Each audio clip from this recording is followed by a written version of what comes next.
पिछले वीडियो में मैंने टेस्टिस एंड ओवरी को कवर किया है, उसमें उसके जो हार्मोन्स और के फंक्शंस हैं वो भी कवर कर दिया है। ओवरी में एक पार्ट थोड़ा सा बच गया था और उसका नाम था प्रोजेस्टेरोन हार्मोन। प्रोजेस्टेरोन हार्मोन अगर ना आए तो एंडोमेट्रियम टूटने लगती है, और अगर आए तो एंडोमेट्रियम बनती रहती है। एंडोमेट्रियम यानी कि यूटेरस की तीसरी लाइन, सबसे अंदर वाली लाइन, और उसका बनना बहुत जरूरी होता है। एंडोमेट्रियम बनने से फिर क्या होगा, बेबी को नरिशमेंट प्रोवाइड होगा अच्छे से, और प्लेसेंटा बहुत बढ़िया तैयार होगा, और न्यूट्रिशन बेबी को अच्छे से जब मिलेगा तो बेबी का ग्रोथ बढ़िया से होगा। अगर एंडोमेट्रियम डेवलप नहीं होगी तो बेबी को नरिशमेंट नहीं मिलेगा। इसका मतलब प्रोजेस्टेरोन हार्मोन एंडोमेट्रियल लाइनिंग को डेवलप करने के लिए जिम्मेदार है। हर महीने एंडोमेट्रियम को एस्ट्रोजन एंड प्रोजेस्टेरोन इसका ग्रोथ करता है एंडोमेट्रियम का।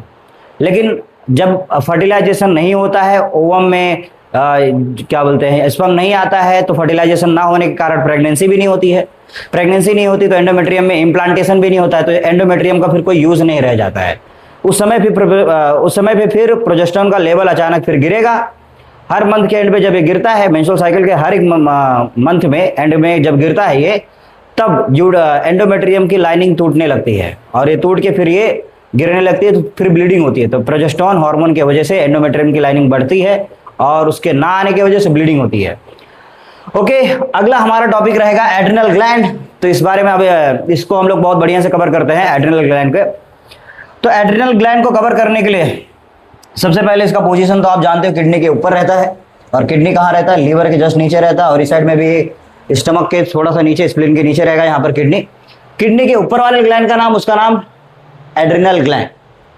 ओके, एड्रिनल ग्लैंड को अगर मैं एक अलग पेज पे लेके दिखाऊं तो यहाँ पर एक मिनट, हाँ एक मैं ऐड पेज कर रहा हूं एड्रिनल ग्लैंड। सो एड्रिनल ग्लैंड को अगर कट किया जाए, एड्रिनल ग्लैंड को कट किया जाए, कट करने के बाद उसमें दो हिस्सा दिखाई देगा। ये वाला जो हिस्सा दिखाई देगा एड्रिनल ग्लैंड में, उसको हम लोग कहेंगे एड्रिनल कॉर्टेक्स।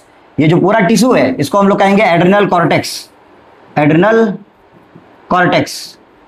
और ये वाला जो पार्ट है इसको हम लोग कहेंगे एड्रिनल मेडुल्ला, एड्रिनल मेडुल्ला। क्या ये बात क्लियर हुआ? अब इस एड्रिनल कॉर्टेक्स को अगर हम लोग फिर से बनाएं तो इस एड्रिनल कॉर्टेक्स में आपको क्या दिखाई देगा, इसमें 3 लेयर दिखाई देंगे। जूम इन करके देखने के बाद इसमें 3 लेयर दिखाई देंगे एड्रिनल कॉर्टेक्स के अंदर। तो सबसे पहली जो लेयर दिखाई देगी आपको एड्रिनल कॉर्टेक्स में, उसका नाम रहेगा जोना ग्लोमेरुलोसा।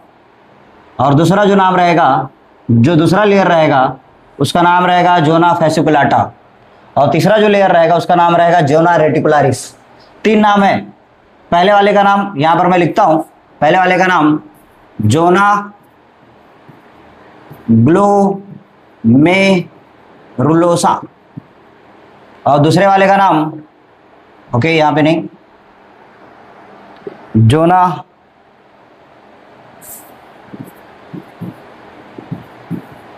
जोना फैसिकुलाटा। ओके, ये ए है। जोना फैसिकुलाटा के बाद में फिर तीसरा वाला जो है, जो इनर मोस्ट वाला कॉर्टेक्स है, उसका नाम है जोना रेटिकुलारिस, जोना रेटिकुलारिस। ठीक, ये तीनों जो कॉर्टेक्स वाले लेयर है, ये तीनों कॉर्टेक्स वाले लेयर से निकलता है कॉर्टिकॉइड नाम का हार्मोन, कॉर्टिकॉइड्स। अलग अलग प्रकार के कॉर्टिकॉइड्स होते हैं, अभी मैं दिखाऊंगा आपको कौन कौन से कॉर्टिकॉइड्स होते हैं।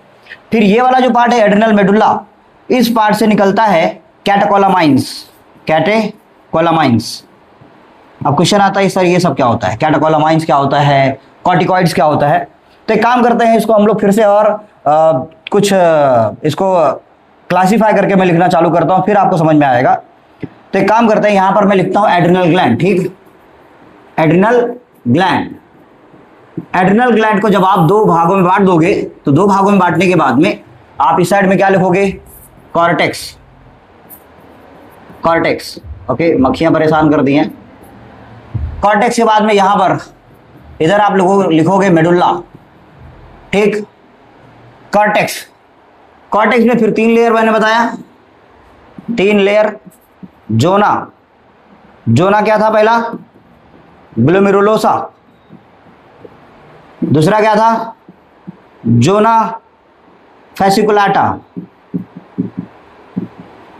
और तीसरा था जोना रेटिकुलारिस, ठीक। और एड्रिनल मेडुल्ला से निकलता है कैटेकोलामाइन्स, मैं बताऊंगा अभी। सबसे पहले यहां पर जो कॉर्टिकॉइड निकलता है इसको हम लोग बोलते हैं मिनरलोकॉर्टिकॉइड्स, इसको हम लोग बोलते हैं मिनरलोकॉर्टिकॉइड्स। मिनरलोकॉर्टिकॉइड्स यानी मिनरल बैलेंस करेगा हमारी बॉडी में, और मिनरल बैलेंस करने वाला जो सबसे मेन हार्मोन है हमारी बॉडी का वो है अल्डोस्टेरोन, अल्डोस्टेरोन, ठीक। तो ये रहा अल्डोस्टेरोन जो कि मिनरल बैलेंस करता है हमारी बॉडी में। करता क्या है, ये अल्डोस्टेरोन हार्मोन जाता है हमारे किडनी में, जो अब अपना पीसीटी डीसीटी सुने रहोगे, नेफ्रॉन जो है स्ट्रक्चर रहता है उसमें पीसीटी डीसीटी के पास जाएगा, तो वहां पर नेफ्रॉन के पास जाने के बाद में पोटेशियम को यूरिन के जरिए बाहर निकालने की कोशिश करता है, तो पोटेशियम आउट हो जाता है। Okay, potassium out. हमारी बॉडी में फिर रहेगा क्या, रहेगा सोडियम, सोडियम इन रहेगा। जहां सोडियम रहेगा वहां वाटर रहेगा। अच्छा, इसका मतलब इस हार्मोन की वजह से आपकी बॉडी में वाटर रिटेन है और सोडियम भी रिटेन है। वाटर रिटेन इसका मतलब ये वाला हार्मोन हाइड्रेट करके रख रहा है आपको। दूसरी बात, सोडियम अगर आपकी बॉडी में है, सोडियम होने की वजह से धीरे धीरे आपका ब्लड प्रेशर जो है वो हाई होते रहता है, यानी कि ये ब्लड प्रेशर हाई वाला हार्मोन अगर ये निकलेगा अल्डोस्टेरोन, तो हमारा जो ब्लड प्रेशर है वो भी हाई होगा। ओके, मिनरलोकॉर्टिकॉइड्स में मेन हार्मोन अल्डोस्टेरोन। अल्डोस्टेरोन में यहां पर पता चला कि ये मिनरल बैलेंस कर रहा है, मेनली कौन सा mineral, potassium and sodium. Sodium को क्या करता है, अंदर रखता है, पोटेशियम को बॉडी से बाहर निकालता है। ओके, फिर आता है जोना फैसिकुलाटा।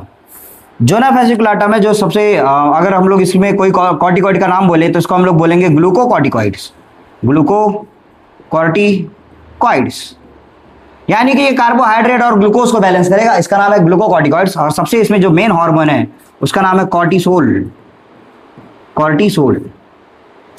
अब क्वेश्चन आता है व्हाट इज कॉर्टिसोल, करता क्या है ये, ग्लूकोकॉर्टिकॉइड यानी कार्बोहाइड्रेट या ग्लूकोज को बैलेंस करेगा। जैसे सपोज करते कोई हंगर स्ट्राइक पे बैठा है, तो हंगर स्ट्राइक पे बैठा है तो उसकी बॉडी में क्या होगा, उसकी बॉडी में ग्लूकोज या फिर कार्बोहाइड्रेट जब खत्म हो जाएंगे तो आपकी बॉडी से जो फैट है वो फैट टूटना चालू कर देंगे, यही आएगा तुड़वाएगा, क्योंकि स्ट्रेस हार्मोन है समझ लो, और ये स्ट्रेस के कंडीशन में बहुत ज्यादा निकल रहा है। अभी हंगर स्ट्राइक है तो इसका मतलब ये है कि उस समय पे वो भूखा है, तो जब वो भूखा है तो उस समय पे ये निकलना चालू करेगा कॉर्टिसोल, और कॉर्टिसोल स्ट्रेस हार्मोन की तरह थोड़ा सा बिहेव करेगा, और ये जब निकलेगा तो बॉडी में जो फैट है वो टूटेंगे, बॉडी में जो प्रोटीन है वो भी टूटेंगे। तो प्रोटीन और फैट टूटना जब चालू करता है तो उसको हम लोग बोलते हैं ग्लूकोनियोजेनेसिस, यानी कि नए सोर्स से ग्लूकोज बनता है, ग्लूकोनियोजेनेसिस। और अगर आपकी बॉडी में कहीं पे फैट स्टोर है तो उसको भी तोड़ के ग्लूकोज बनेगा, तो उसको हम लोग बोलेंगे लाइपोलाइसिस, यानी लिपिड का टूटना, लाइपोलिसिस होना है और ग्लूकोनियोजेनेसिस होना, और एक होता है ग्लाइकोजिनोलाइसिस। ग्लाइकोजिनोलाइसिस क्या होता है, जैसे मान लेते हैं आपकी बॉडी में कहीं कहीं पे जो ग्लूकोज है वो ब्रांच के फॉर्म में स्टोर हुआ रहता है, जहां पर जैसे सपोज करते हैं लीवर में स्टोर हुआ रहता है ग्लाइकोजन, और तो लीवर में जो ग्लाइकोजन स्टोर है तो ग्लाइकोजन टूट के फिर से ग्लूकोज बनेगा, तो उसको बोलेंगे ग्लाइकोजिनोलाइसिस। तो तीन चीजें हो सकती हैं यहाँ पर, पहला ग्लूकोनियोजेनेसिस, नियोजेनेसिस, न्यू सोर्स से ग्लूकोज बनना, न्यू सोर्स यानी प्रोटीन से भी ग्लूकोज बन सकता है, फैट से भी ग्लूकोज बन सकता है, और अगर फैट से बनता है तो हम लोग इसका एक और स्पेशल नाम देते हैं, स्पेशल नाम उसका रहेगा लिपोलाइसिस, लिपोलाइसिस। और फिर आता है थर्ड, जिसमें हम लोग कहेंगे ग्लाइकोजिनोलाइसिस, जो ग्लाइकोजन है वो टूटेगा। ओके, तो ये किसको बैलेंस कर रहा है, ये बैलेंस कर रहा है कार्बोहाइड्रेट को, तो ये हार्मोन कार्बोहाइड्रेट को बैलेंस करता है। यहां तक क्लियर हो गया। अभी इन दोनों के हार्मोन ज्यादा और कम होने के बाद, क्या डिफिशिएंसी होने के बाद में क्या डिजीज हो सकती है, या कम होने के बाद क्या डिजीज हो सकती है, वो बाद में देखेंगे। आते हैं ये वाले हार्मोन के पास, जोना रेटिकुलारिस। जोना रेटिकुलारिस ये इस जगह से मेल और फीमेल में दोनों में हार्मोन्स निकलते हैं। अब मेल और फीमेल में दोनों हार्मोन कौन कौन से निकल सकते हैं, एक है एंड्रोजन। एंड्रोजन कौन सा हार्मोन है, एंड्रोजन फीमेल हार्मोन है कि मेल हार्मोन है, एंड्रोजन मेल हार्मोन है, लेकिन ये मेल हार्मोन फीमेल में भी निकल सकता है और मेल में भी निकल सकता है। और कहां से निकलेगा? तो यहां से निकलेगा, एड्रिनल ग्लैंड से। और एड्रिनल ग्लैंड में कॉर्टेक्स वाले रीजन से, जोना रेटिकुलरिस से निकलेगा। जैसे आपको कोई क्वेश्चन पूछे कि फीमेल में टेस्टोस्टेरोन निकलता है क्या? नहीं निकलता है, तो आप कहोगे निकलता है, लेकिन टेस्टोस्टेरोन जहां से निकलता है उसका नाम है टेस्टिस, लेकिन फीमेल के पास टेस्टिस नहीं होता है, तो फिर कहां से निकलेगा टेस्टोस्टेरोन हार्मोन? तो यही एड्रिनल ग्लैंड से निकलता है टेस्टोस्टेरोन हार्मोन, और जिसका नाम है जोना रेटिकुलरिस, यहीं से निकलता है टेस्टोस्टेरोन हार्मोन जिसका नाम है एंड्रोजन। ओके। और फीमेल में एक और हार्मोन निकलता है जिसका नाम हम लोग बोलते हैं एस्ट्रोजन। तो यहाँ पे एस्ट्राडायोल नाम का एक हार्मोन निकलता है, एस्ट्राडायोल। अब ये मेल में भी निकल सकता है, एस्ट्राडायोल, एस्ट्राडायोल फीमेल में भी निकलता है और मेल में। अच्छा, मेल और फीमेल में इनका काम यही है कि मसल ग्रोथ करना और हेयर ग्रोथ करना, मसल ग्रोथ करना एंड हेयर ग्रोथ करना। बाकी जो ज्यादा अमाउंट में निकलते हैं वो टेस्टिस से निकलते हैं और ओवरी से निकलता है एस्ट्रोजन। तो वहां पर फीमेल वाले कैरेक्टर जो लेके आता है, तो फीमेल के अंदर फीमेल कैरेक्टर ओवरी के एस्ट्रोजन से ज्यादा आते हैं। और टेस्टिस से, मेल के टेस्टिस से जो सेकेंडरी सेक्सुअल कैरेक्टर आते हैं, तो वहां से जो एंड्रोजन निकलता है टेस्टिस से, वो वहां से ज्यादा सेकेंडरी सेक्सुअल कैरेक्टर आते हैं। लेकिन अगर मान लेते ही इसका लेवल मेल या फीमेल किसी में भी ज्यादा हो रहा है, तब कम हो रहा है, फिर क्या हो सकता है? जैसे सपोज करते हैं ये वाला हार्मोन, ये तो मेल हार्मोन है, लेकिन फीमेल में ज्यादा हो जाए, ज्यादा निकलने लगे, यहीं से ज्यादा निकलने लगे, तो फीमेल को एक बीमारी हो सकती है या फिर एक कंडीशन हो सकता है जिसको हम लोग कहते हैं हीरोसिटिज्म। हीरोसिटिज्म यानी over growth of hair, over growth of hair. दूसरा नाम है विरिलिज्म, ये भी हो सकता है। तो दाढ़ी मूछे दिखाई देने लगे फीमेल को। और यही सपोज करते हैं ये एस्ट्रोजन, ये एस्ट्राडायोल जो हार्मोन है, यही अगर मेल में ज्यादा निकलने लगे तो एस्ट्रोजन की तरह बिहेव करेगा। अगर एस्ट्रोजन की तरह बिहेव करेगा तो इसका मतलब है secondary sexual character of female male के अंदर आना चालू कर देंगे, और फिर उसको एक बीमारी हो सकती है गायनेकोमेस्टिया। बीमारी नहीं, कंडीशन कह सकते हैं, गायनेकोमेस्टिया, जिसमें ब्रेस्ट साइज इंक्रीज कर जाएगा। मेल में ब्रेस्ट साइज इंक्रीज करने को हम लोग कहेंगे गायनेकोमेस्टिया। ओके, कवर हुआ। एड्रिनल ग्लैंड जो है उसमें कॉर्टेक्स वाले रीजन से कॉर्टिकॉइड्स निकलते हैं, और ये कॉर्टिकॉइड्स के सारे नाम बताया, उनका फंक्शन भी बता दिया मैं। अब आगे बढ़ते हैं हम लोग यहाँ पर एड्रिनल मेडुल्ला के पास। एड्रिनल मेडुल्ला जो होता है, यहाँ से निकलता है एक हार्मोन जिसको हम लोग बोलेंगे कैटेकोलामाइन, कैटेकोलामाइंस। ये जो कैटेकोलामाइंस है, इसमें दो हार्मोन आपको पढ़ने रहते हैं, एक है एड्रिनालिन, एड्रिनालिन, दूसरा है nor adrenaline, nor adrenaline. Adrenaline जो है उसका दूसरा नाम है रखा हुआ एपिनेफ्रिन। एपिनेफ्रिन मतलब क्या? देखो, नेफ्रो वर्ड जो यूज किया जाता है किडनी के लिए यूज किया जाता है, और ये एड्रिनल ग्लैंड जो है किडनी के ऊपर रहता है, इसलिए इसका नाम एपिनेफ्रिन हार्मोन दिया है। और इसका जस्ट उल्टा वाला जो है उसका नाम है नॉर एपिनेफ्रिन, नॉर एपिनेफ्रिन। अच्छा, ये दोनों हार्मोन, इन दोनों हार्मोन को हम लोग बोलते हैं ग्रुप में कैटेकोलामाइंस। एक चीज मैं भूल गया हूं, यहां पर मैं आपको बताता हूं। यहां पर इसको हम लोग बोले थे मिनरलोकॉर्टिकॉइड्स, बराबर। यहां पर इसको बोले थे ग्लूकोकॉर्टिकॉइड्स।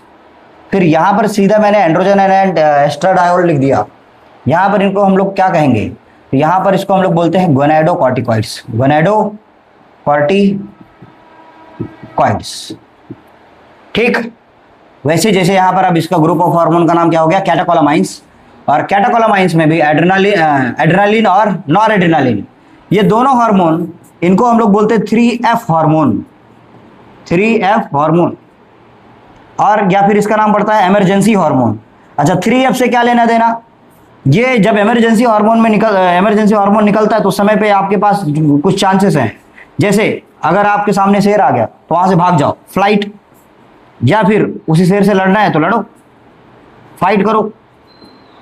फिर फ्राइट, या तो अपने फेट को एक्सेप्ट कर लो कि मौत तो आ ही रही है, चलो मौत को गले लगा लेते हैं, तो यहां पर हम लोग लिखेंगे फ्राइट, फ्रीज हो जाओ वहीं पे। ठीक, तो इसको हम लोग बोलते हैं इमरजेंसी हार्मोन, और इसी को हम लोग बोलते हैं स्ट्रेस हार्मोन, और स्ट्रेस एंड इमरजेंसी दोनों है ये। ओके, अब इनसे रिलेटेड कुछ डिजीजेस, जैसे दो तीन डिजीजेज आपको पढ़नी है इनसे रिलेटेड, मैं अगले पेज पे लिखाता हूं। ओके, देखो पहला disease Edison's disease, Edison's disease. दूसरा डिजीज, दूसरा जो डिजीज होता है उसको हम लोग बोलते हैं causing syndrome, causing syndrome. Edison's disease जो होता है, एडिसन्स डिजीज वो कौन से हार्मोन के ना होने की वजह से होता है? तो ध्यान सुनना, अगर हाइपोसिक्रीशन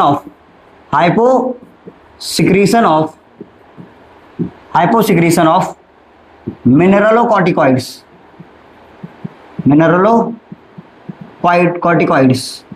होने लगे, हाइपोसिक्रीशन ऑफ मिनरलोकॉर्टिकॉइड्स होने लगे एंड ग्लूकोकॉर्टिकॉइड्स भी होने लगे, हाइपोसिक्रीशन का, इनका अगर हाइपोसिक्रीशन होने लगे तो कम सिक्रीशन होने की वजह से ग्लूकोज बॉडी में बैलेंस नहीं रह पाएगा और मिनरल बॉडी में बैलेंस नहीं रह पाएगा। तो किसी की बॉडी में ना ग्लूकोज बैलेंस है, ना पानी बैलेंस है, हाँ बराबर, और ना मिनरल बैलेंस है, तो उसको फिर चक्कर आएंगे कि नहीं आएंगे? तो यहाँ पर क्या होगा? वर्टिगो आएगा, वर्टिगो यानी चक्कर आना। ठीक, चक्कर आएंगे, नोजिया वॉमिटिंग जैसी फीलिंग होएगी, टायर्डनेस रहेगा। तो एडिसन्स डिजीज में ये सारी चीजें होती हैं। उसमें क्या होता है? Hyposecretion of mineralocorticoids and glucocorticoids. अगला देखो यही कसिंग सिंड्रोम। कसिंग सिंड्रोम में क्या होता है? यहां पर हाइपर सिक्रीशन हो जाता है।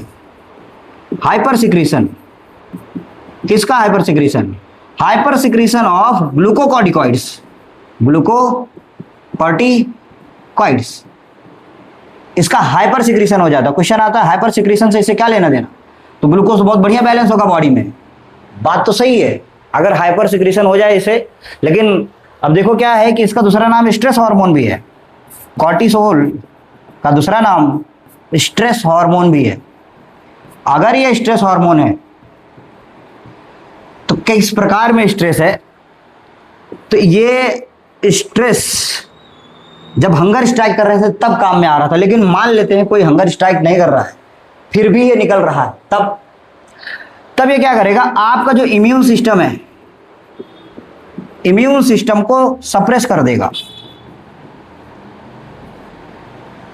सप्रेस कर देगा। इसको हम लोग इम्यून सिस्टम सप्रेसर भी बोलते हैं। और पता है ये तो चलो ठीक है, इम्यून सिस्टम हमारी बॉडी में खुद से सप्रेस हो जाएंगे तो फिर हम तो बीमार पड़ जाएंगे, अलग बात है। लेकिन सपोज करते हैं इसका यूज अगर करना रहे तो डॉक्टर इसका यूज भी कर सकते हैं। कब करते हैं डॉक्टर इसका यूज?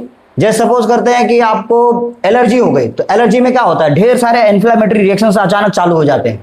तो उस समय पे आपकी बॉडी में बहुत सारे रिएक्शंस होते हैं और वो भी इम्यून सिस्टम ही कर रहा होता है। उस समय पे अगर कॉर्टिसोल हार्मोन दे दिया जाए किसी को तो उसका इम्यून सिस्टम सप्रेस हो जाएगा। जिसका इम्यून सिस्टम सप्रेस हो जाएगा तो फिर ये क्या बोलते हैं, एलर्जी धीरे धीरे डाउन होने लगेगी। तो इन्फ्लेमेटरी रिएक्शंस के अंदर यही वाला हार्मोन दिया जाता है, कॉर्टिसोल हार्मोन। ओके, तो इम्यून सिस्टम सप्रेस करने के लिए दिया जाता है। और तो और अगर किसी का ऑर्गन ट्रांसप्लांट हो रहा है जिसमें बॉडी जो है इसको जो डोनर है उसका ऑर्गन को मान रही है कि ये तो फॉरेन बॉडी है, तो उसको एक्सेप्ट नहीं करती है क्योंकि इम्यून सिस्टम उसका एक्सेप्ट नहीं करता है। तो उसके इम्यून सिस्टम को डाउन करने के लिए, लो करने के लिए यही वाला स्ट्रेस हार्मोन दिया जाता है, किसका नाम? कॉर्टिसोल। तो ये तो यूज हो गया इसका। लेकिन जैसे सपोज करते हैं कोई बीमार है, सॉरी कोई खाया पिया है, हंगर स्ट्राइक पे है भी नहीं, मोटा है, तो ग्लूकोज बढ़ने के वजह से, ये ग्लूकोज का मेटाबॉलिज्म बढ़ने की वजह से उसका मोटापा और बढ़ेगा। मोटापा और बढ़ेगा तो स्किन के नीचे फैट और जमा होंगे। स्किन के नीचे फैट जब जमा होंगे तो स्किन टीयर अप होंगे। स्किन जब टीयर अप होंगे तो स्ट्रेच मार्क आएंगे।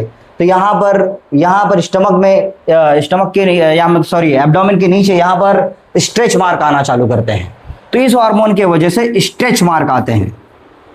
ओके, स्ट्रेच मार्क आते हैं, इसलिए इसका नाम है कसिंग सिंड्रोम। ओके, बाकी एड्रिनल ग्लैंड के बारे में ये पूरा टॉपिक कवर हो गया। एड्रिनल ग्लैंड से रिलेटेड आप कोई भी और टॉपिक रहेगा तो आप पूछ सकते हो कमेंट में।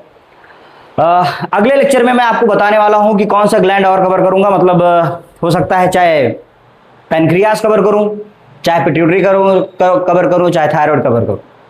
ज़्यादातर चांस है पैनक्रियास कवर करने का। ओके, क्योंकि हम लोग नीचे से ऊपर आ रहे हैं, जैसे टेस्टिस कवर किया, फिर ओवरी कवर किया, फिर उसके बाद में अभी एड्रिनल ग्लैंड कवर किया, उसके बाद में अब जो कवर करने होगा तो पैनक्रियास कवर करूंगा, और उसके बाद में फिर अभी तो एड्रिनल ग्लैंड हो गया, फिर उसके ऊपर थायमस, थायमस के ऊपर थायराइड, सबसे ऊपर हम लोग जाएंगे पिट्यूटरी एंड पर, किसके ऊपर, हाइपोथैलेमस में। मिलते हैं अगले लेक्चर में, तब तक के लिए बाय बाय, थैंक यू।